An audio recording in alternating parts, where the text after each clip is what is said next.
మరి ఏమన్నారు, తన సన్నిధిని పరిశుద్ధుడుగాను నిర్దోషుడుగాను నిరపరాధుడుగాను నిలబెట్టుటకు ఆయన మాంసయుక్తమైన దేహమందు మరణము వలన ఇప్పుడు మిమ్మల్ని సమాధానపరిచారు. దేవునికి స్తోత్రం. హల్లెలూయా.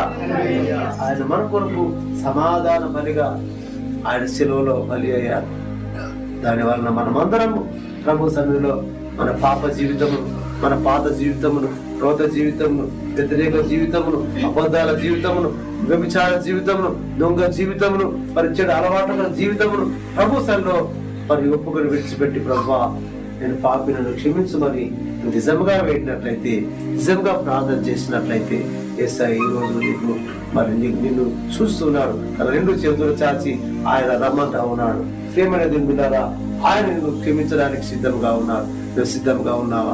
నేను ఏ విధంగా ఉన్నావు? నువ్వు ఎట్లా ఉన్నావు? ఒకసారి నువ్వు నా చోటనే ఉండి పరిశుద్ధాత్మ మనం ప్రేరేపించిన